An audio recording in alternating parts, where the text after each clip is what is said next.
Well, here we are, episode 2 of the BAC podcast with me, Stuart Newman, as always, alongside Briggs Automotive Company co-founders, Neill and Ian Briggs. How are we doing, gentlemen? Yeah, we're good, thanks, Stuart. Good, nice Easter. Caught a little bit of sun, which was nice. Don't quite know how I managed that in amongst the snow and all sorts of different weather conditions. It's been quite a balmy couple of days, actually, but nice and relaxing couple of days. Yeah, it's in at the deep end, isn't it? Straight away. I got up this morning after a 4-day weekend, looked at the calendar, and it just jammed straight into a podcast. Yeah, looking forward to it, though. I apologize. But first of all, I just want to say, a massive thank you to everyone who tuned into episode 1 of the podcast and gave us such amazing feedback across the board. We are doing this to bring you guys closer to the brand than ever. So, it's great to have so many interacting with us, and long may that continue. This episode is called The Reception, which is how the BAC Mono was received all over the world after its launch, looking at the first events it went to and some of the stories behind iconic moments with the media, including Jeremy Clarkson and the Stig behind the wheel with Top Gear. So are we ready? We are indeed. We're ready, mates. We're ready. Okay, let's go.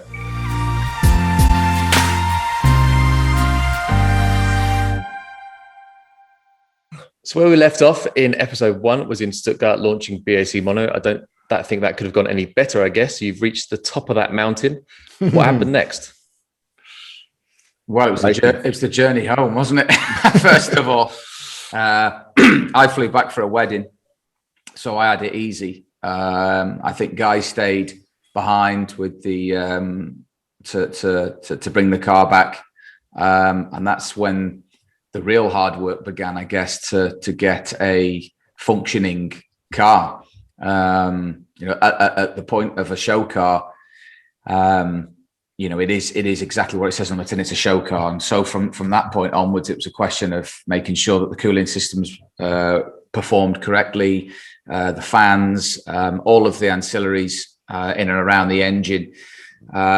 Not least the fact that the thing could cool and run properly, engine calibration, gear shift calibrations, all of the body control unit functions. So that's the slightly boring stuff of indicators and lights, which aren't as straightforward as people might think. Press a button and something works. There's a lot of wizardry that goes on in the background.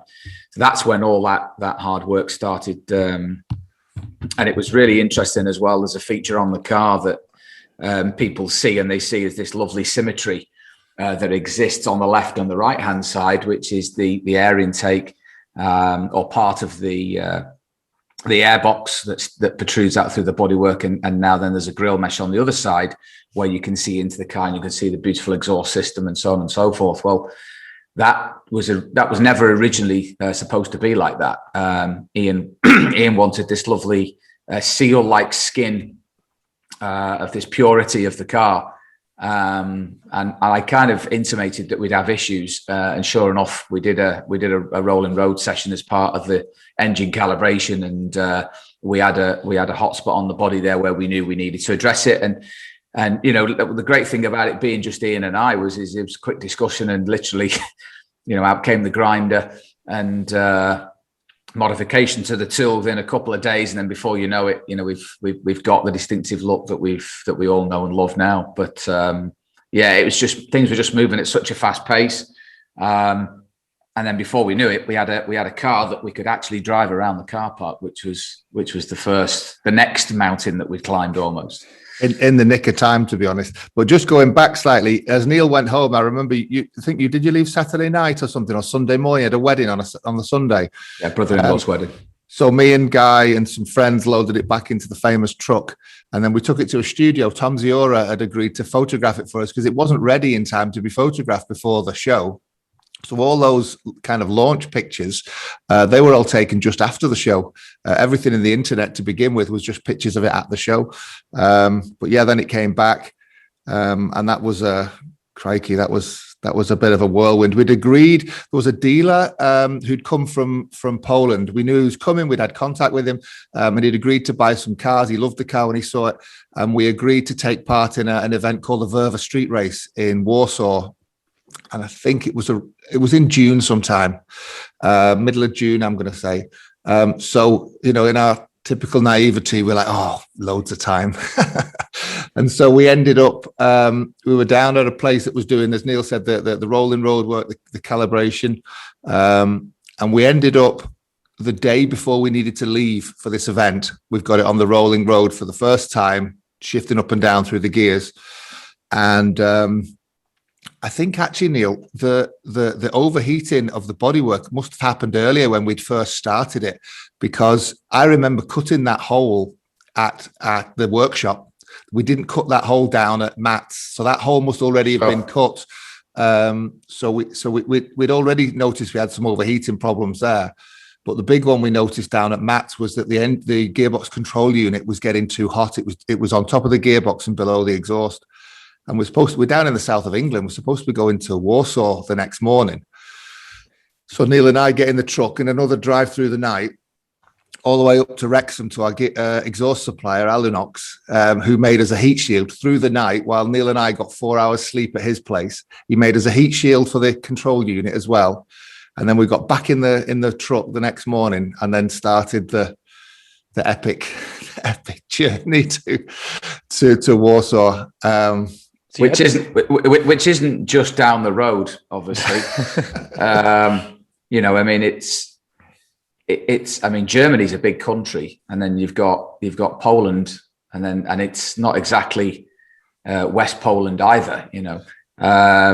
But the thing is like with many things, and still today, when you have a challenge, you just break it down and just say, you get very tactical at that point. You say, what do we need to do?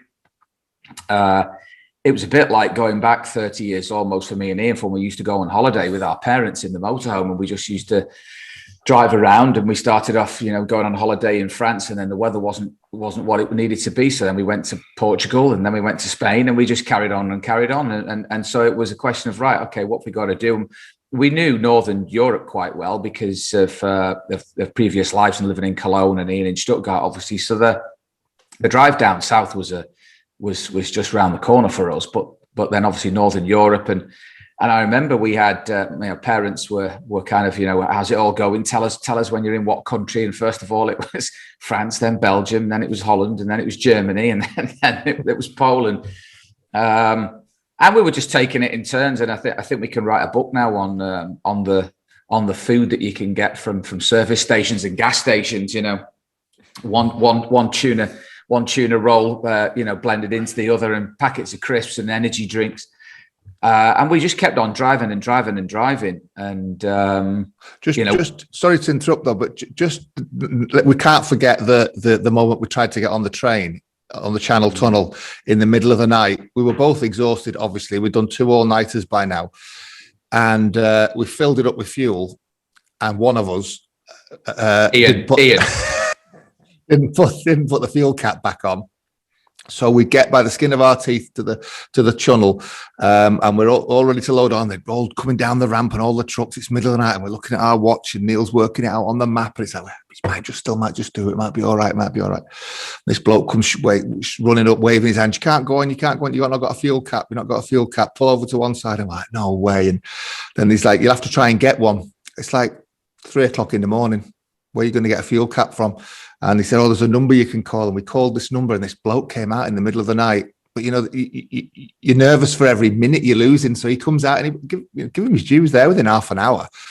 And he found a fuel cap that fit, and then we fitted that. So we're on the back foot now, because we're probably about an hour behind where we should have been. And it was just one thing after another. Took a wrong turn somewhere in northern Germany, around kind of Holland, Germany way, and ended up going into a big city. And you try and take the off ramp and then go back on and go the other way, but it turns out you can't do that. You just end up on another motorway, and then again and again. And of course, we had this time pressure hanging over us the whole time. It was that was a hell of a journey. So you're on your way to this event. I was going to ask you which one of you was the lucky one to have driven it first in England before you got there, but I guess you didn't do a proper road test. It was just, you were heading to this road event without much of that going on. To be honest, the car, I can't remember why, but for some reason, the pedals in the car were set for someone taller. And so there wasn't even a discussion between Neill and I. It all came together, and then it was late at night, and it was so late at night that the street lighting in the industrial estate had been switched off. So it was 1 o'clock in the morning or something. So all the mechanics who were down there with us at this company that had done it, Matt Fawkes, they all went and parked on different corners with the headlights of their cars, because the lights on our car didn't work at this stage. So they illuminated all the curbs and everything. And yeah, it was me. But like, there was no big long discussion. We didn't flip a coin or anything. It was just, Neill just said that, I think you'll be able to reach the pedals better than me. So you do it. And it's a shame when you look back, because you wish you could have enjoyed and those moments, but you're so worried about getting to the next thing and achieving the next milestone that it's like, right, another thing, tick in the box. That's why sometimes it's nice to look back at the old magazines and just reminisce on those times a bit, because it all goes past so fast. And I hear it sometimes of Formula One drivers, they say, I need to remember this is what I always wanted to do, and I need to enjoy this. And even if I can't be at the front of the grid, I often try and remind myself of that. And that's a good example. Like, we're just racing off onto Warsaw now, and we totally forgot about the first time we drove the car. It's typical in a way. But no, it was stressful, because we weren't sure if we'd solved the problems with the overheating of the GCU. So that's always in the back of our mind, because if the GCU overheated, it went onto an emergency kind of protect itself mode, and then nothing worked. And the only way to reset it was with software and a laptop, which we didn't have. So we were terrified about that happening. So that's always in the back of your mind. It's in the back of your mind that you might not get there on time for the start of the event. And we were exhausted, but we were just swapping over, driving, each taking a turn of the truck. And I remember when we got into Poland, they'd had all this lovely motorway built, but it hadn't actually been commissioned. So we were going along little single lane roads in just as far as you could see lines of trucks. And every now and again, you'd get a glimpse through the trees of this brand new motorway that you couldn't use yet. And we ended up in a traffic jam. And we stopped, and then we ended up switching the engine off, and then you have a little wander around and nothing's happening. So we're sitting there having a little chat. Next thing, on the side window, I wake up, Neill wakes up, we look at each other. There's a bloke at the window saying, drive. We look in front of us, and this line of traffic that had been there was all gone. And all you could see was all the whole way through a Polish forest. There was nothing in front of us. Behind us, half of Europe was queuing up. So yeah, then we carried on, and that was all through that day as well. And we ended up arriving in the middle of the night of the following night. And now we were supposed to go to a place where they were going to do a wrap of the car with all the sponsors. This dealer had a sponsor for the event. And we get there exhausted. We get it off the truck and everything. And that, we told you, that was a faff with bodies and chains and prayers. Put it on the ground. They walk up. We push it around the corner of this warehouse, and there's the steepest ramp you've ever seen in your life. There's no way the car's going to go down there. So it's like, let's put it back in the truck and let's take it to the event. And they're going to wrap it in the tent at the event. So put it all back on the truck into the center of town. And then once we'd left them for them to work through the night, it was probably 3 or 4 in the morning. Neill and I did the course on electric scooters. Remember that, Neill? Yes, the track that they'd laid out was, and we'd been told this was a parade, by the way, not that it was a race, and that it was a fairly minor event, and it was right in the centre of Warsaw. There's a huge square there, and it turns out that this thing was without no exaggeration, it was on par with any street-based Grand Prix that you'd seen. So it was proper grandstands, barriers. It was run by a proper organisation, and at this point, at 4 o'clock in the morning, this is now the excitement of we're at a racetrack kicks in, having spent 36 hours on the road. So we're like, we better go and have a look around. Ian was going to drive because the pedals were right at the far forward, set for a tall person. The idea being that if anyone was interested in sitting in the car, that they would get in it and the pedals would be as far forward. So that meant that Ian was the default driver. So we end up going round, and of course it's throwing out time at the usual bars and restaurants at 3 and 4 a.m. and people have been thrown out onto the street, semi-drunk, and me and Ian are there having a bit of a race on these electric scooters. We get back and we said, look, we're gonna have to go to bed here for a couple of hours. We'd left these lads wrapping the car. We stayed in a rather nice hotel that overlooks the square, and we thought, right, we've made it. This is it now.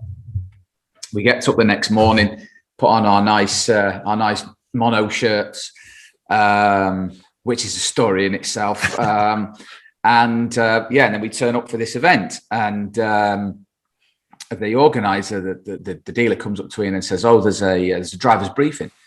And it's a driver's briefing. It sounds a bit serious. And I said, "Yeah, go on, you'll be all right, and just have a listen to what they say." So Ian wanders off. Next minute, the guy says, "Yeah, you'll need your race suit." And Ian's looking at me, race suit, is that? And you'll need a helmet. And of course, we didn't have any of these things. We just thought it was drive around, wave at the crowd, and that was it. It turns out Red Bull were there with works drivers. There was drifters. There was ex-Formula One drivers, DTM drivers. Every brand was there with their best test drivers that they could throw at it. Ian's there in a short sleeve T-shirt. Shirt. And they managed to convince the organisers that Ian, having competed in a German karting championship for about 2-3 events, that he qualified with for an international race licence. Strangely enough, I actually had an international race licence, but because the pedals were set where they were, it meant that I couldn't drive. So off Ian went, and it was a proper race. Everyone was absolutely flat out, really going for it. Did you hold your own, Ian, or did you get embarrassed? No, I did. There was no way I was going to let any of those overweight flipping supercars embarrass a lightweight, purpose-designed single-seater. No, it was. And I remember the second time I went out, it was wet. And if you can imagine, you're going through a junction in the middle of a city centre, you've got 6 lanes of traffic coming from all directions. So you're crossing from the bus stop, kind of across all the lanes through the middle. You're changing surface, and there's places where the cars wait at the lights. It'll be a bit slippier. So the cars moving around all over the place. And I remember when I came in and Neill said, you're going quite quick then. And Neill still hasn't driven it at this point. I said, just wait till you drive it, mate. Just wait. It's talking to you all the time. And you'd understeer a little bit, and you give it a bit of gas, and you start, as the revs are building and the power's coming in, it starts to become neutral, and you just short shift and it just settle down again. It's just talking to you all the time. You just didn't feel intimidated. Just play with it and just stick with this kind of pack of cars. It was great. It was great. I do remember that first feeling of it moving around. That was a good moment. And then we relaxed a bit after that, because the first couple of times we weren't sure, do we start the car and get it warm and risk overheating that damn GCU, or do we leave it off to the last minute and all this kind of stuff? But thankfully we didn't have any issues. The heat shields, which were put on the exhaust and were put onto the unit itself, and they stayed in production. Well, they're still in production. Those measures on the Mono W that we just finishing to produce, actually. So no, they all worked okay. So, but at the time you don't know that, of course. So the joy is tempered by some terror. But a successful first event, all told. Yeah, absolutely. Yeah. And then the drinking began. The sponsor. Well, be fair, your drinking started once I started driving, because your job was done by that point. I couldn't drink, so Neill was credit keeping up with these Polish lads on Russian vodka. But no, go ahead. Sorry. Well, that's the classic. That's the classic role play changing. That we'd been engineers, designers, and then only a matter of days up till that point. Then we were playing truck driver. Then we were playing almost race engineer and making sure the car was ready to go out. And then it was play racing driver. And then it was play ambassadorial role and mixed with the paying customers. And this particular customer was huge. He was about 6'6". Wherever he flew around in his jet, he took Beluga vodka with him everywhere. There was a sea of Beluga vodka in this tent, and he insisted every single time the car drove past every lap that you did 2 or 3 shots. And I weigh 10.5 stone wet through. And this bloke's at least twice my size and 3 times the body weight probably. So of course, next lap, Ian goes past, and there's another vodka goes down. Then Ian comes in the pits, and we have to celebrate with Ian, and another vodka, and another vodka. And I remember I've always wanted to watch Jamiroquai live in concert, right? And I'd never ever seen him. And it turns out he was playing the after show for this whole event. And our dealer had organised some VIP backstage passes for us to go and see Jamiroquai. And I'm thinking, this is just working out perfectly. Unfortunately, it got to about 6 o'clock, and the last I remember was talking to David Piper and then falling over a guy rope. And then I think I woke up the next morning in our hotel room, and that was it. And I never did get to see Jamiroquai till about 10 years later when I saw him here in Manchester.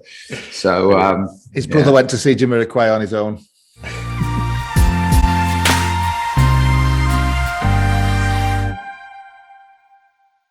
Okay, it's time for our unexpected guest of the episode. The rule, as always, is that Neill and Ian have absolutely no idea who it's going to be. Any guesses, boys? We saw Matt Fawkes half a year ago, and I remember he was very instrumental in that time. So that wouldn't surprise me if it was someone from connected to the drama of that time. I'm going Ollie Webb. Yeah. Not bad. Nowhere near, of course. Okay. Please welcome racing driver turned revered automotive journalist and one of the first members of the media to actually drive the BAC Mono. It is Steve Sutcliffe. No way. How you doing? Good man. Hey, Steve. Good to see you, man. And you. Long time never meet. Actually, you and I, Steve, we've never met. Actually, I feel like I know you, obviously, because I see all the videos and obviously read a lot. But we've never actually met, have we? No. Obviously, nice to meet you many times. But and the same to you. Yeah, Steve, thanks so much for joining us. Thank you. I'm going to kick things off with a quote. Can you tell me who said this about the BAC Mono back in 2012? I think I have found my all-time favorite car. Genuinely. It wasn't me, because I think it was in 2011. You must be talking about someone else. Well, it was Steve Sutcliffe in 2011 then, yes, of course. Right. The automotive world has changed a hell of a lot in the past 10 years, but does Mono still rank right up there as one of the best cars you've ever driven? Yeah, still, without question. It felt so different and just unique. I hate qualifying the word unique because it's grammatically wrong, but it was, kind of genuinely unique at the time. And I think it remains so today. Absolutely. What happened on that day? How did it all come about, and where did you go and what did you do? It wasn't very kind of, it wasn't very kind of exotic, was it, Neill? It was Chobham test track. I think, was it not? Yeah, you're right. Yeah. I mean, it was exotic for us because, at that point, we didn't know where you guys went on locations for things. Of course, there's that area down the far end where you guys always used to do a drift shot. And of course, from reading the magazine for the best part of 30, 40 years, we'd seen some of the images and read articles, obviously. But yeah, it was, I think you did, you drove around the big perimeter track. You did the area around by the golf course, which I think you call the Snake, I think you call it. That's right. Yeah. Through the Snake, you did some spirited starts up and down a kind of parallel straight area. You and I had a good chat, and it was brilliant. Actually, I mean, it was a lovely day. First of all, we had great weather, and we had a great photographer in Charlie McGee, and obviously we had one of the best journalists and drivers out there, actually. So for me, it was great because obviously you and I go back quite a bit to the original Focus days when you were obviously editor at Autocar and then Focus RS days as well. No, it was just brilliant to be working with someone who, as a fan, and this is genuine words. Ian and I grew up and still do. My dad's got Autocars piled up to the roof. Where we'd just come home at the weekend and literally it was, there's Autocar, there's Autosport, and we'd all read one, then we'd pass it round. And here we are, there's Steve Sutcliffe driving our car and saying some extremely nice words that still give us goosebumps to this day, actually, and I mean that genuinely. Yeah, but I think, what I remember was you come across cars like yours once every 10 years or so, maybe, possibly less than that. And I do remember, and it didn't take very long for me to think that. It was kind of one of those first 50 yards type feelings where absolutely everything was exactly where I wanted it to be in relation to my eyes, legs, feet, hands, etc. And then very quickly after that, probably a mile or so, my brain just started to feel completely in tune with the car. And that's the bit where I remember just thinking, how have you guys got it so right? So immediately, having not done that much like that before, but obviously your history goes back in all sorts of different directions, and that's why obviously you got it so right so quickly. But that doesn't happen very often. Did you expect it to be, not quite like that? If another British lightweight good idea, I guess, that didn't go quite right. Is that what you expected, or?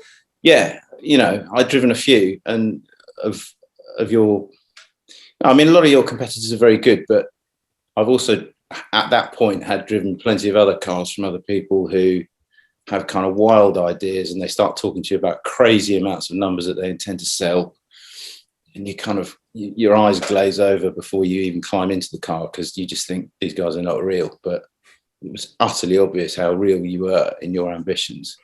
But then to actually drive it, everything just went straight out the window, because I just thought, wow, I haven't driven anything like this before.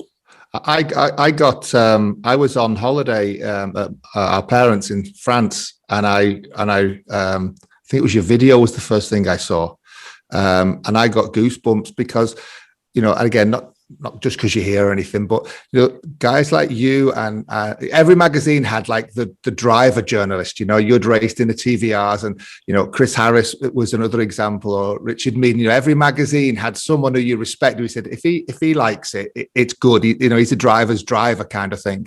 And so the fact that it was you saying those things, I'm getting goosebumps now just thinking about it. As it was a 6-7 minute video, and as it went on and on, because you're always nervous what someone's going to say, of course. And it was just, I just felt better and better and better the whole time it was going on. It was fantastic. And then you did that article, I think the week before it came out in the magazine, you had your own column, and you wrote some really nice stuff in there as well. And no, that was. It might seem dull to you being at Chobham, but for Neill and I, we've got motoring journalist royalty driving our car saying the best things anyone could ever say. I found my genuinely best favourite ever car. It couldn't get better, couldn't get more exotic.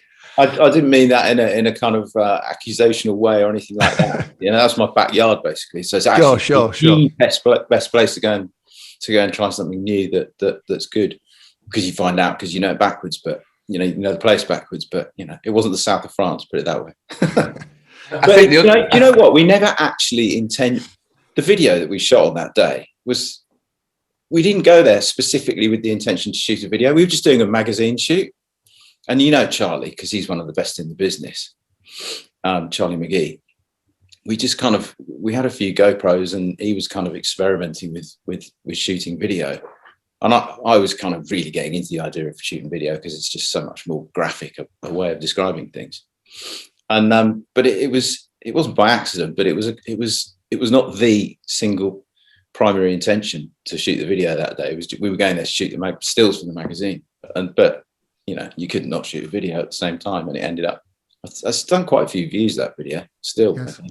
Yeah, it has. I think the other thing for listeners to bear in mind is that now we're established. We've got obviously Stuart. We have a marketing department, and they work very closely with journalists in terms of how to shape things. And our naivety, again, we're only 4 people in the company. It was here's arguably the best motoring journalist at the best magazine, and we've just given him a car. If he says it's rubbish, then probably it's game over. It wasn't like Steve wrote this and sent it to us and said, is this acceptable? That's not how it works.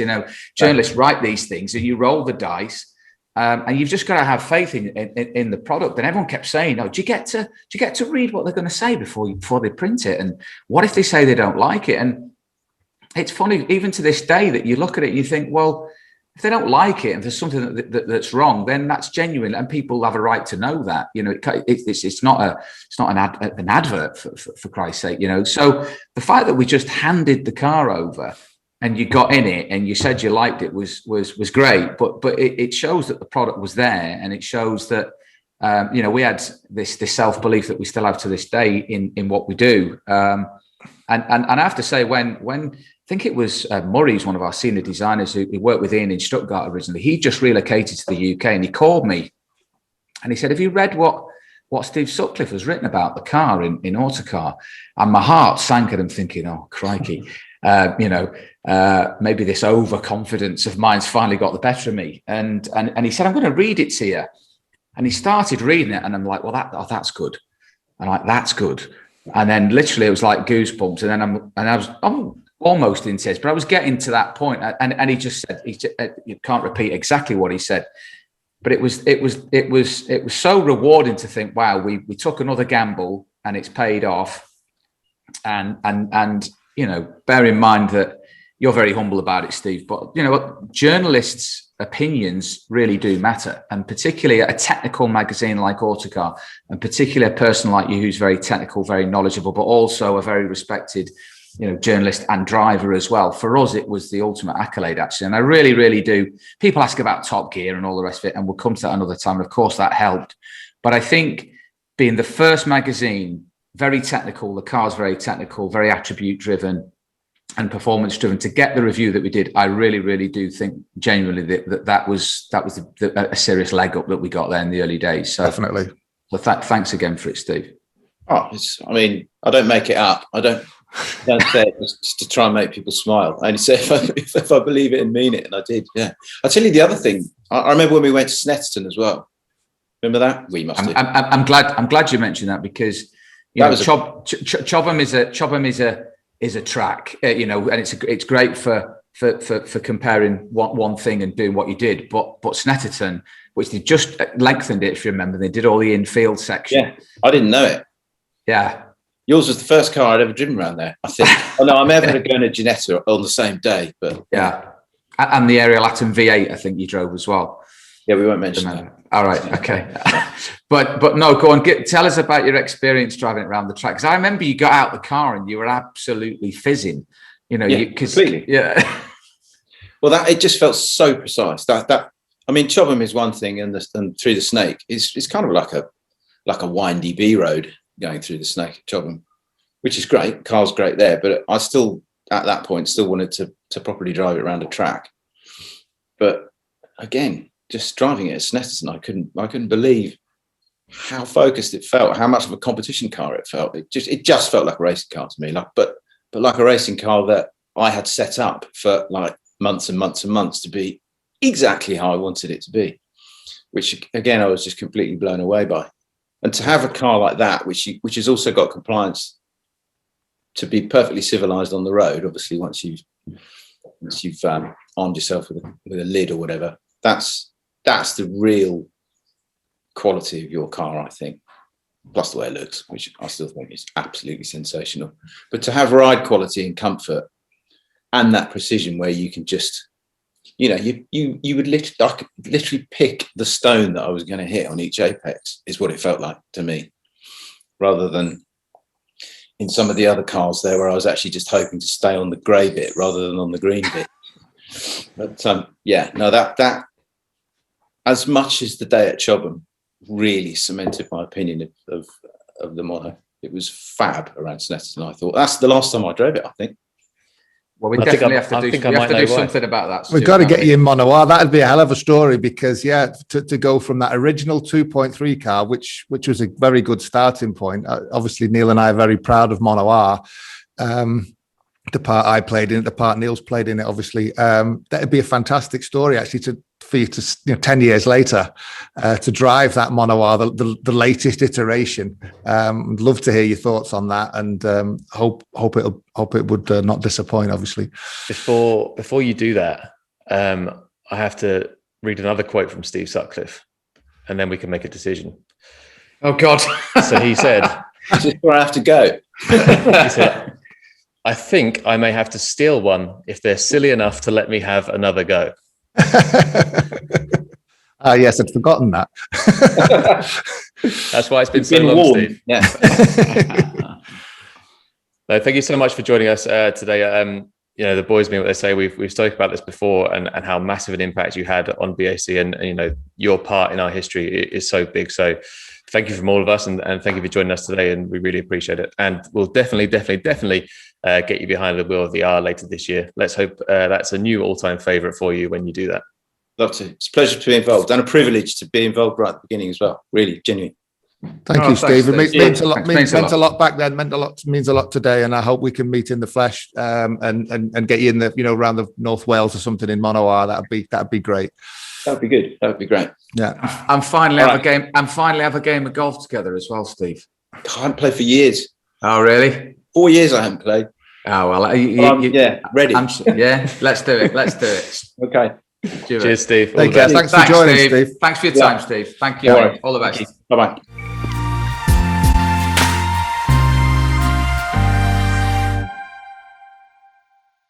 So the first event was on the continent in Europe, in Poland. When was the first time you actually showed it to British crowds, British crowds? Where was that? That would have been Goodwood, beginning of July. I think we still hadn't adjusted the pedals, Neill, because I was driving again. And to be honest, if the car had fit Neill at that time, it would have been Neill driving it. He had much more experience of doing that type of thing from back in his Ford days, riding, handling and stuff. So I drove it just because the car fit me again. And I do remember when you're at Goodwood, I mean, God, that really felt if having the car road tested by important magazines felt like you hit the big time, being at Goodwood felt top. I'd never been there before, and there's the house, and there was all the big sculpture in front of the house, and we arrived again middle of the night unloading the car, and there was just all the stuff that was there, all these different brands, and it was amazing. And getting changed to drive the car, in the next to Jensen Button in the driver's hospitality area and stuff. It was incredible, but we still had that nagging concern about the GCU, and so Neill was always in front. And at Goodwood, you have to start up and you go to like a pre-assembly paddock, then another one, and you're kind of moving towards the start line all the time. Some guys are just leaving the cars running, some are switching them off, and we couldn't decide whether we switch it off and have the problem of heat soak, or whether we leave it running and let the fans just keep blowing. So I think we just did probably a bit of each, probably not the best, but. So that was still a concern. So that it must have been, I think it was very early in July. I think it was probably a week later, something like that. I don't think it was long. It's always because of the driver availability for the Formula One drivers. They always make it the week before or the week after the British Grand Prix. And we got the call really late. There was a car that should have been there that had issues, and we got a call on a Wednesday. Would you like to be at Goodwood? And we said yes, we would. And they said, well, the car needs to be here by tonight, and we're up in Cheshire at this point. So myself and a chap who was doing an internship with us called Sam Minchington, we jumped in the van, put the car in, and off we drove. We had nowhere to stay. We didn't know what to do. We just turned up with the car in the middle of the night, as Ian said. I think I'd gone ahead, hadn't I? Because I'd found our place in the supercar paddock. We were part of this first glimpse thing, and I remember stood there when it was in the old position, the original position of the supercar paddock, and waiting for you and Sam to turn up in the truck. I'd somehow got down there ahead of you. I'm not sure how we'd done that, but I do remember you arriving. Yeah, we arrived. We got the car out, and we had nowhere to stay, so we slept on bubble wrap in the truck, just in the car park. And at this point that's the real kind of I wouldn't say heaven and hell, but it's the real chalk and cheese of the emotion. You're at this place with the best of the best brands, in incredible surroundings and environment. Everyone's going off to dinners and stuff, and you're there sleeping on bubble wrap in the van. But we loved it. Sam and I had a couple of beers, and we walked around, and we saw more of the show in the evening when everyone was asleep, and there was just the security guards around. We had a great look around the show. Woke up the next morning not feeling too great after a couple of too many cans, arguably.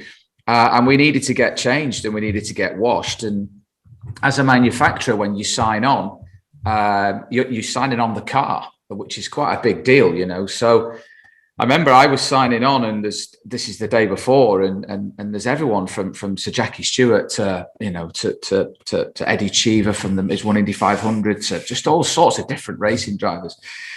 And there's this place where you can get changed in the back and have a shower. So I said to Sam, we'll go and have a shower in the morning. And we walked in with our toilet bags under our arms, all the autograph hunters thinking that we were a budding driver. We walked in there and having a shower, and you're hearing all the Formula One cars starting up, and you're just thinking, wow, this is amazing. We've really, really hit the big time here. And then out you come, and you're toweling off, and the next minute, Sir John Surtees is there, butt naked, putting his leathers on, and then walks Jenson Button with his bag, and you're just thinking, this is bonkers, And then it was, of course, time to run the car up the hill, and Ian's again. At this point, it's Goodwood really started to clamp down on whether drivers had race licenses and clothing and protective, hats and so on, helmets and things. And Ian said, "Listen, I really need you at the top of the hill just in case there's an issue. Just you've got to get up there somehow." I said, so I came up with the notion of trying to bum a ride off someone in the queue behind Ian. And I think I got a lift up with, is it Titchy Strider or whatever his name is, a rapper in a 3-wheel Morgan who was, that was scary. I think I got a ride up there with a couple of other people in a Lexus LFA. And every time I came around the corner, I was just praying, don't be in the wall, because it's a very, very, very tricky track, Goodwood is. Even, the best have come to find themselves in the hay bales. And sure enough, we get to the top and everything's fine. We didn't have the handbrake wasn't operational at that point. So I had to jump out of the car I was in, run around in front of Ian and shove a piece of wood in front of it, stop it from rolling away. I forgot about that. I remember, sorry to interrupt, Neil. I remember worrying, lying in the tent the night before and going through my mind, because you're right. We had to put it in gear. We had to leave it in gear because we didn't have a handbrake, and we were going to put the bit of wood as well. But at the time, we hadn't finished the logic of how when the engine started, and if you pressed the starter button to stop it when it was running, and it was in gear, it tried to start again. There was something where I had to, as we rolled over the top of the car park, I had to put it into neutral, switch the engine off, and then click it back into first gear. And it was all just this, and I just had to and I knew there'd be crowds there, and that's where everyone's doing burnouts, and I just had to be kind of clear in my mind how to do that. And that was one of the most stressful parts, really, trying to work out how I was going to make sure the car didn't roll away. As it happened, they did have blocks of wood, and Neil was always up there ahead of me, and he'd always organised with a marshal a block of wood, and we could put it under. But I do remember getting to the top one time, and I'd followed up Andreas Preuninger, head of GT car development at Porsche, and I recognised him, obviously, but he didn't know me. He came over and he was looking at the car, asked if he could sit in it, and then he offered to go into, because he lives in Stuttgart, same as I do, obviously, and he offered to go and swap cars. He said, we'll meet in the Black Forest, and I'll have a go in your car, you can have a go in mine, because it was the 997 GT3 RS 4.0, which he'd just driven up. We were too busy with too much stuff going on with the car. I never ever got round to doing it, although we maybe still could. And then at the top of the hill, of course, there's all these famous racing drivers. So the Neill Briggs kind of nerdy fan starts kicking in. I'm like, there's Jackie Oliver, there's Jackie Stewart, there's Jenson Button, and I'm just kind of like, I didn't want to go autograph hunting, and I wanted to look like a manufacturer. And I thought, well, would it be the done thing to go up and ask for a selfie or a photograph of these people? And I thought, well, some of these chances aren't going to come up again. So, there I was, stood next to Jackie Oliver and people like that. It was just fantastic. And sharing a glass of champagne at the top as well. And the car ran well.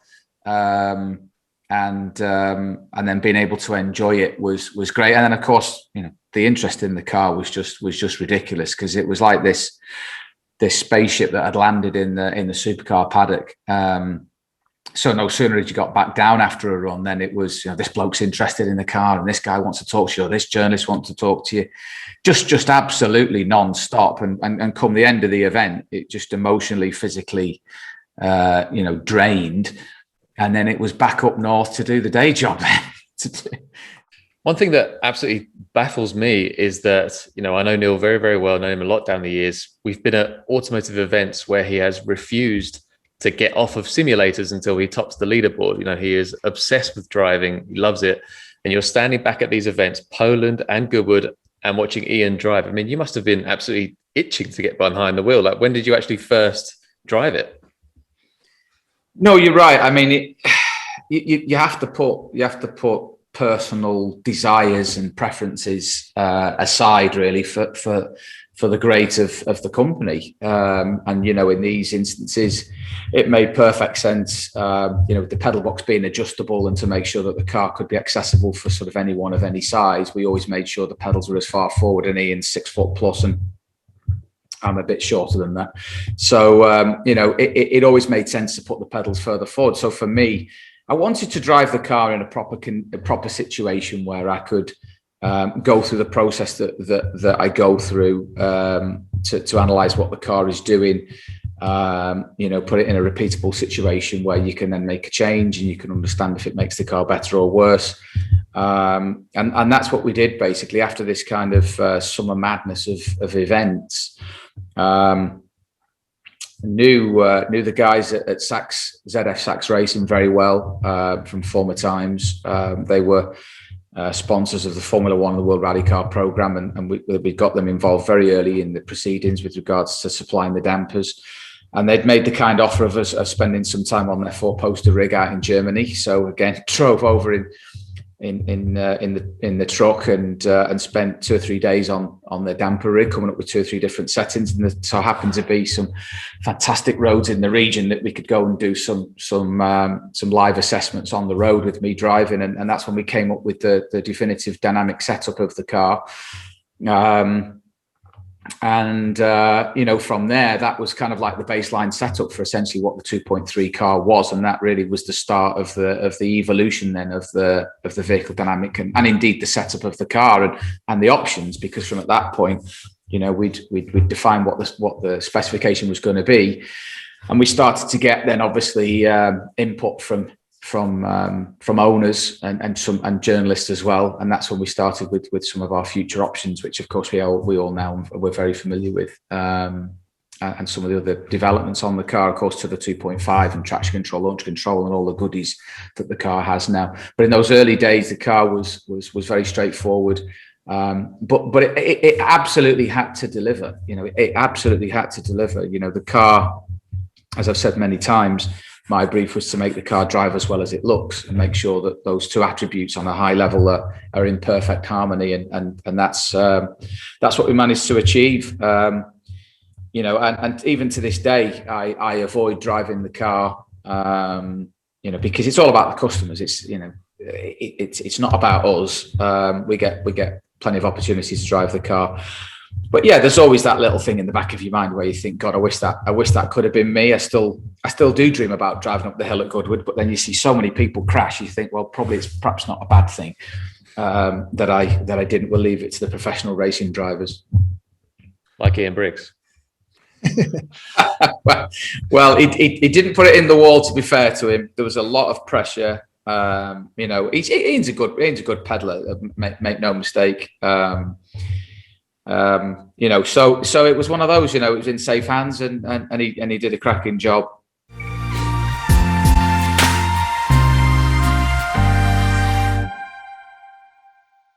So it's safe to say Steve Sutcliffe's review of Mono was absolutely huge for BAC, and I think we can hold the lap record with Top Gear and obviously review with Jeremy Clarkson in the same light. I mean, going back however many years, the power of Top Gear was just absolutely phenomenal. Every single week in my house, and I'm sure the same with you, the whole family would gather around, 8 p.m. Sunday nights. I'd have a glass of milk and about 15 biscuits in my hand, and I'd just enjoy it together. And I think, you know, it must have been incredible for you guys to get the call to go on there. How did that all come about?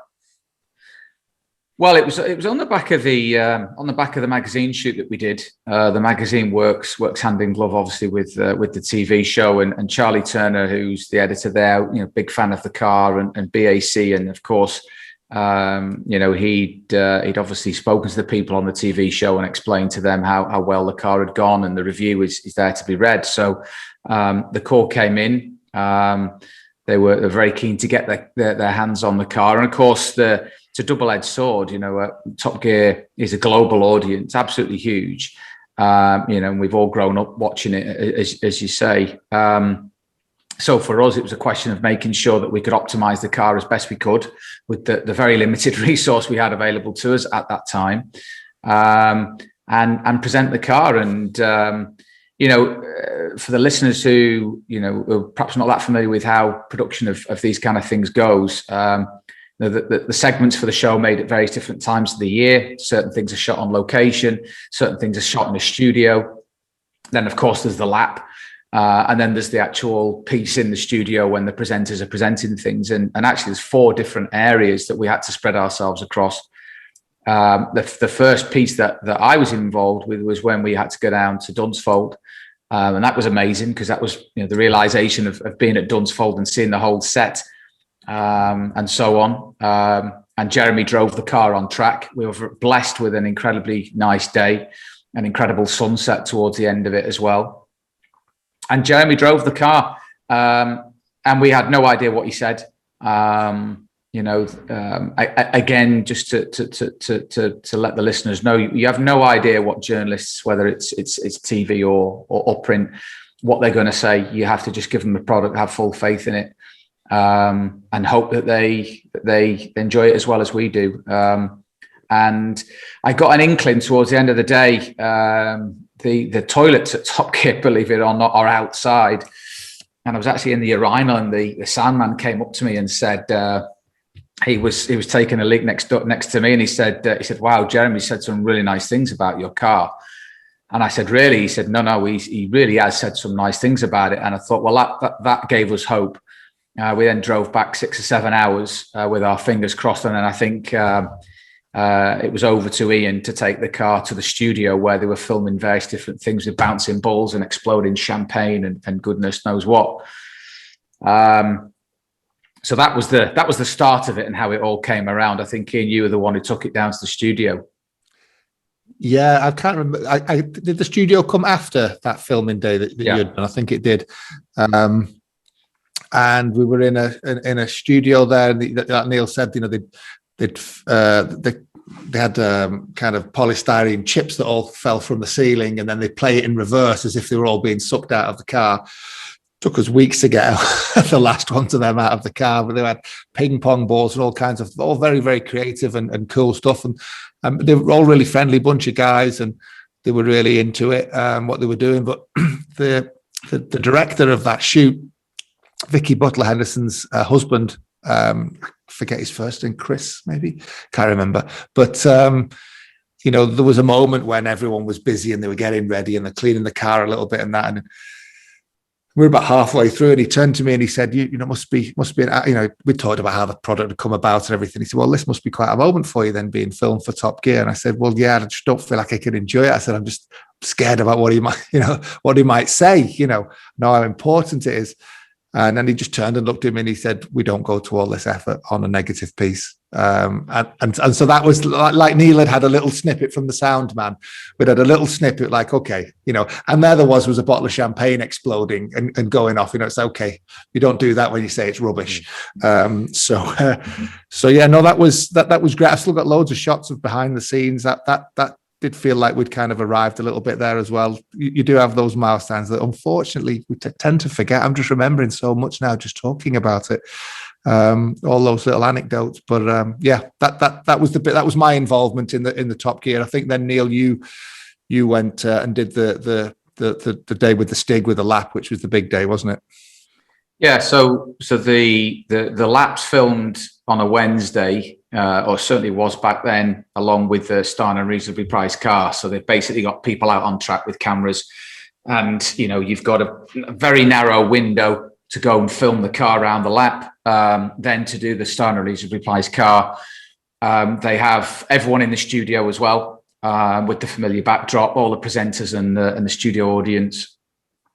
They film it all live, and then they edit in the bits that they've done, whether it was the piece that they'd done earlier in the year at Dunsfold in November, or the piece in the studio. They edit it all in, and it goes out all as live, so they get the reaction from the crowd as genuine. So we rocked up. It was fairy tale day, really. I mean, we turned up there. We just got the call from Liverpool City Council that they transferred part of the investment that they'd made into the company. So that meant we could pay the bill for being at the track at least. And so that was one thing off my mind. We got the car off. I'd managed to get some tickets for some of our customers who'd placed deposits. Because as a manufacturer, you're not allowed in the studio. So I thought we'll try and get some of our spies in there, and also offer them a little bit of a kind of, some of the things that we do, particularly with the Mono Owners Club, which is the sort of money can't buy things, getting people in places, like Pirelli R&D test centers and things like that, and in the studio at Top Gear. So we did that. And then we had to do the lap, and literally it was drop the car on the deck and off he went. We now know that manufacturers spend hours, weeks, months testing there beforehand to refine their cars, and to try and optimize them. Again, the naivety was drop it on the deck and let's see what he can do with it. Stig had already driven the car previously, and it was the same Stig from when they'd done the article in the magazine. And he went out, drove the car and gesticulated. And I thought there's something not quite right here. Maybe, the surface is quite rough in areas beyond the track, because it's a runway. There's these big rocks, landing lights and various different things. Thought maybe he'd clipped something. Quick look around the car, there was no issues. And he basically intimated that the car was oversteered, and the car never oversteers, particularly not in the high-speed corners. So I thought maybe something was wrong. Maybe a damper was broken. He'd hit something. I didn't really know. Fortunately, we had another customer car there. And within the space of 15 minutes, we managed to change 2 rear dampers just as a precaution. Put a brand new set of tyres on it, sent him out. He literally drove around the lap once, looked over to me, gave it thumbs up, and went and did the lap. And that was it. Only 2 laps, that's all he did. That's what he did. He'd done a couple of warm-up laps previously prior to that, before that change that I mentioned. The track was still damp, actually, because it had rained from the night before. So it wasn't wet and it wasn't moist, but there were damp patches in certain areas. The sun suddenly came out, he went out there, and it was incredible. I had some of the owners. We didn't have enough petrol, so we had to go out and get some more petrol. I had one of my owners was out in his Ferrari with these jerry cans. Came back. One of my other friends who'd came down with us, a lifelong friend, he was helping to change the wheels and the tires. I mean, it sounds very much unorganized, ill prepared from what we now know and how we would organize ourselves for an event. But when you're 3 or 4 people in a company, that's all it was at that stage.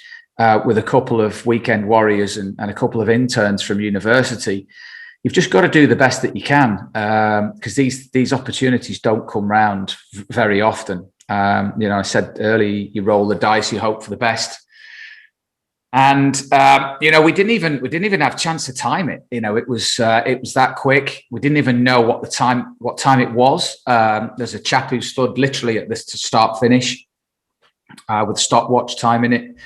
And the lap, no sooner had he done the lap, the car was finished and we were putting it on the truck and we were starting to prepare for the journey home. Meantime, the studio audience arrived, and what's clear was they were doing the kind of hello, good evening and welcome, and lots of rapturous applause and things. And the toilets are on the opposite side to where we were parked from the main studio. And as we walked past, we'd heard this huge roar. And we thought, oh, that must be the good evening and welcome, where everyone's all, very emotional and they start the show. Little did we know, they'd just announced the lap time. And of course, you depending on where your brain's at and whether your glass is half full or half empty, you're wondering that it's an incredible time or what, we didn't know. So gets in the truck, pulls out of Dunsfold. And for anyone who knows that area, it's quite a tight area. A roads and B roads, quite narrow, let alone in a 7.5 ton truck. So I'm driving along, and of course my phone beeps, and of course it was a text message off one of the spies that we had in there, one of our customers, I pulled over, looked at the lap time, and it was a 1 minute 14.3, and I have to say, it looked quick. But it's hard to just know just how quick. And the car is really, really deceiving. It carries so much speed into a corner.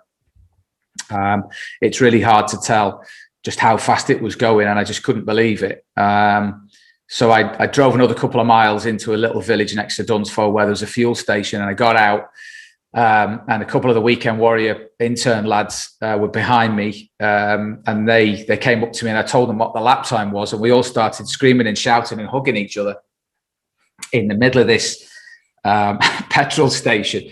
And next minute, this voice comes over the tannoy about asking us if we would kindly move on, because I think they thought we were having a bit of a man moment. So we all shed a tear, I've got to say, and then we drove the 6 hours back to base after various phone calls to Ian and a few other family members, and it was amazing. So yeah, just a great moment. I remember getting the message, and we had an office at the time. We'd outgrown the porter cabin behind the workshop. As Neill said, we'd secured the move to Liverpool, but we were still in the old place. And when the message came through, me and Murray were sitting opposite each other. We both stood up and put our arms around each other. It was a huge moment. It was great. Won't forget that. That was the Wednesday that they filmed the show, and the show went out 4 days later on the Sunday. So the great thing was that for once in our existence at that point, it was possible to arrange a nice event around it. And in my apartment where I used to live, I got friends and family round, I had sort of 20, 15. Murray came round actually. So we saw the show for the first time, even though we'd heard snippets and we'd seen various different pieces of the segment that were filmed at various different times. And it was amazing. I remember Murray looked at me, and I looked at him, and I think Guy was there as well, and parents and family, and everyone was just kind of, full of admiration. And for about a couple of hours afterwards, there was nothing else that was going on in the BAC world, only that lap. And I have to say, for me as an engineer, my part in making the car deliver, its best attribute, and making it drive as well as it looks, that for me was the accolade of all these things, of center of gravity and steering response and braking and suspension kinematics and tire and grip and how it delivers it all come together in that lap. So for me at that point, it was almost kind of like realization that we'd done a pretty decent job. It's funny because I'd done the same, but I was here in Stuttgart, and I had friends who are designers at Porsche and Mercedes, and all the lads I'd met over the years. Probably had about 30 or 40 people here in the apartment, because of course they couldn't watch it on their own TVs. It wasn't going to be on German TV. So if you wanted to see it in Germany, you had to go around to Ian's. I don't know if you recall, Neill, but the start of the show was delayed because the tennis ran on. There was a tennis game, and it was getting so late. And I was like, what am I going to do if they just decide, this week's Top Gear will be shown later in the week because, we've overrun and we're going straight to the 9 o'clock news now, or whatever it was, with all these people here. So I don't know. don't want to keep going on about it, but it always felt so stressful at the time, worried what they were going to say. Is it going to be a good review? What if it doesn't even come on TV now? I've got a house full of people. And then you have these moments when you have that relief of, wow, it's gone great. Said wonderful things. I mean, Neill's proud of how it drove, and I am too, of course, but when he stood there and he stood back and he said, I stand here and look at that. That's one of the most beautiful shapes I've ever seen. Then you get your goosebumps as well. And so you get that moment, and life at that time, it still does a little bit, but back then it really was like a roller coaster. It was just mega high, not a mega low, but just worried about this, making things happen, making deadlines and timetables work. So. Yeah, the impact of that show, I meet people all around the world all the time, and even customers that we speak to, and they'll say, we'll ask, where did you first hear of it? And they'll still say, Jeremy Clarkson and Top Gear. It had that big an impact on us. Absolutely, yeah. No, it genuinely did. It's one of the reasons why, as a small business, we had to pick a select few of, we was that busy doing everything else. We didn't have the time to go and do a proper press launch like a manufacturer would with 10 or 15 of the world's VIP press. We just had to pick the ones that we felt were the most appropriate. And of course, Autocar was one, and Top Gear was the other. And thankfully we pinned our colours to the right masts. And as you say, people to this day still come along and talk about it. Incredibly, it's nearly 8 years ago now that they did that lap, and that was with the 2.3 4-cylinder normally aspirated engine with 270, 280 horsepower and 280 Newton meters of torque. You wind the clock forward 3 or 4 years thereafter. We had the 2.5 engine with 305 horsepower, 310 Newton meters of torque. Some additional lightweight options, the brakes, the wheels, and the performance of the car moves forward again. It was a shame in many ways that we didn't have a chance to go back and with the 2.5 to see how much quicker that was. And then, of course, there's the next iteration of the mono. We call it the W internally of that 2.5 engine. Now with launch control, traction control, and other goodies. And you wonder what the car would do, and then of course there's Mono R, and you think, wow, where would that be? We know where we stack up with some of the production car lap records we've got with regards to some of those cars. I think we do very well. I'm not going to speculate in terms of what lap time I think we'd do, but I think we'd be right up there, and one would hope that we'd be able to steal that top spot again, I think.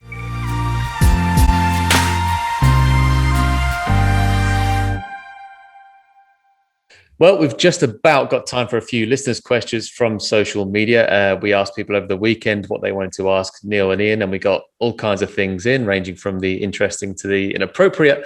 And the first is an absolute belter, actually, from Matt Wayne on Instagram, who says, have Ian and Neill ever fallen out dramatically over something related to mono?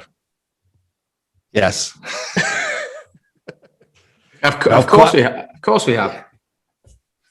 To be honest, I don't think we've never kind of. I think it should be this. I think it should be that. I don't think we've ever argued about that. But of course, startup business, stressful business. You do have your moments. Thankfully, touch wood, they're getting less and less and fewer and far between. But back then, in that stressful time, yeah, we'd worked together before, but not under that level of stress.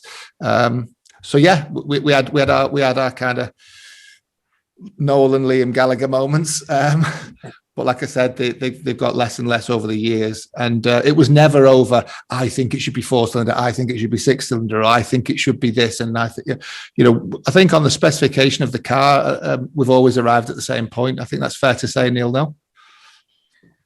Yeah, I mean, I wouldn't say fallen out. I mean, a fallout is people having disagreements and never talking again. That's what I call a fallout. There's always difference of opinions, and there's always there's more than one way to skin a cat. So it's always a question of you learn. Certain individuals, depending on if they're dealing with a task, are closer to some of the details than perhaps the other. and therefore they form an opinion, and it's sometimes nice to get a fresh eyes approach, and so therefore you're always going to get that difference of opinion. And actually what we've learned over the years is that, you don't want it to be, your decisions that you make, you don't want it to be a cast of thousands, but if you assemble, the key people that you need to be involved in any one decision, and that can take up a different makeup at any one time.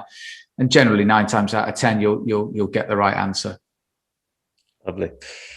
The next one is from Spoof Sniper on Instagram. So Neill, after the launch in Germany, whatever happened to that prototype mono? Where is it now? We obviously know where it is now, but people aren't too sure. Wow, no, it's a great question. Well, it's sat here right now in our innovation centre where we're based here in Liverpool in the UK, and it still bears the scars of Stig and the lap. For those who don't know, if you notice at Top Gear, the last corner, when you watch Stig, the car will go over quite a serious bump. And it's as he runs wide off the runway into the drainage ditch. And the drainage ditch back then was full of big white rocks to help drain the water off the runway, because Dunsfold is an active airfield. And he does it with all the cars. It gains a couple of tenths. And he'd said to us beforehand, he said, look, if you want me to get as competitive a time as possible, I'll have to run a little bit wide at the last corner. It will damage the car. So we said, well, look, if you do it with everyone, you've got to do it with us to put it on an even playing field. So there is a battle scar on the car. It's still here. We still use it. We've used it for various different PR activities, and it still gets driven. But it is very much part of what is now a growing BAC heritage museum of key cars, along with the car that's won up the hill twice at Goodwood. For example, we're amassing quite a nice array of heritage monos. It's just on that point that the car was originally called ESO 1, engineering sign-off vehicle number 1. And so it's still referred to as ESO 1 now. The car Neill just mentioned, the Goodwood car, that was the first 2.5. That was ESO 2, engineering sign-off vehicle number 2. ESO 3 is our very first Mono R, the car we showed at Goodwood in 2019, and the car that's been doing a lot of development work ever since then. So the ESO 1s, 2 and 3s, they're the historical cars for us as a company, and they're the cars that obviously we intend to keep. ESO 4 is a work in progress at the moment, as that's the sign-off car for the turbocharged mono that's to come next year. So a little bit of background on the BAC nomenclature. Lovely. Thank you so much to everyone who got in touch with us on social media to ask their questions. There'll be plenty more opportunities to pick Neill and Ian's brains in the future, and keep up with everything we're doing at Discover Mono, and obviously message us if there's anything you want us to talk about on here. And that's it for episode 2. Enjoy yourselves, guys. It's been another great episode. I hope everyone's liked listening to it, following our journey. It's great to be able to look back and reflect on some of the things that we did and our achievements, of course, speaking with Steve as well. I've had a great time. I hope everyone enjoys listening. Yeah, well done on getting Steve. I've never, as I said before, I'd never even met him, so it was nice to be able to thank him in person, and I look forward to doing something more with him in the future. But it's also amazing when you look through some of the pictures, you get some of the right chronological order for what we were talking about, and you remember so much stuff that you'd kind of forgot. So it's good to do this to remind yourself not only where we've come from, but how that journey's been. So yeah, no, good fun, Stuart. Lovely. So episode 3 of the BAC podcast next month is The Design. So it's a chance for Ian, Neill, and some very special guests to outline their original influences behind Mono and what inspires them every single day in the BAC Innovation Centre. If you want to get super nerdy on the design front, then make sure you tune in. Cheers, guys. All the best. See you next time.